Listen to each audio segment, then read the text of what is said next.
ہمارے علاقے میں رواج ہے کہ تراویح پڑھانے والے امام کے لیے ختم قرآن کے نام سے چندہ جمع کیا جاتا ہے سر، اور ختم قرآن پر امام صاحب کو دیا جاتا ہے، انہیں میں سے گرے بھی ملتی ہے مجھے. کیا میرے لیے یہ پیسے اور جوڑے لینا جائز ہے سر؟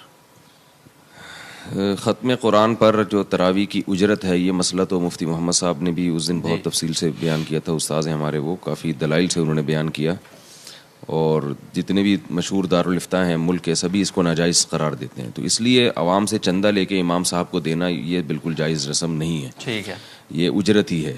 ہدیہ اس طرح نہیں ہوتا کہ لوگوں سے چندہ دے کے لے کے دیا جائے. ٹھیک. امام صاحب کو بھی چاہیے کہ اس سے اجتناب کریں، یہ تھوڑا اس کے بھی خلاف ہے، مروت کے بھی خلاف ہے.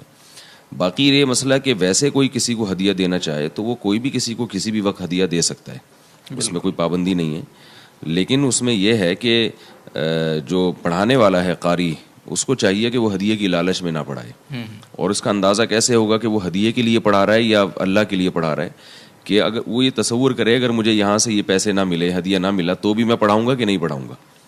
اگر وہ یہ کہتا ہے کہ نہیں، چونکہ یہاں سے اتنے جوڑے ملتے ہیں، اتنے پیسے ملتے ہیں، اس لیے میں پڑھا رہا ہوں یہاں پہ، اور اگر یہ نہ ملے تو بھاگ جائے گا وہاں سے، تو یہ بھی اجرت ہی ہے، پھر یہ ہدیہ نہیں ہے. تو اس لیے اس میں اس کا خیال کرنا چاہیے کہ چند ٹکوں کے بدلے میں اپنے تراویح کے اجر کو ضائع نہیں کرنا چاہیے. بہت بہت شکریہ.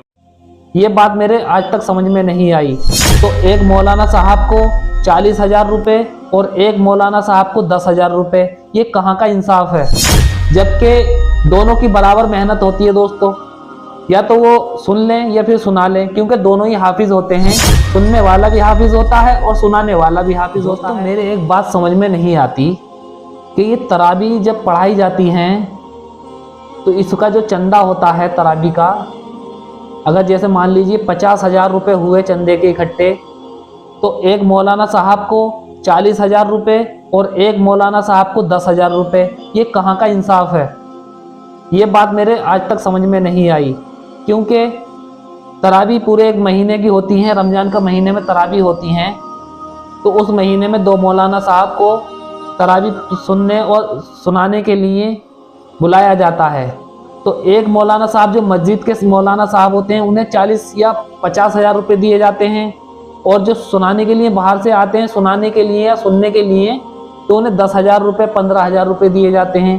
جبکہ دونوں کی برابر محنت ہوتی ہے دوستو.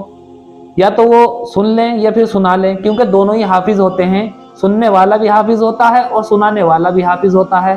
تو پھر یہ ناانصافی کیوں ہوتی ہے کہ ایک کو 40,000 یا 50,000 روپے یا 1 لاکھ روپے بھی دے دیتے ہیں، 80-90 ہزار روپے بھی دے دیتے ہیں، اور دوسرے مولانا صاحب کو 10,000 15,000 20,000 میں ہی ٹال دیتے ہیں.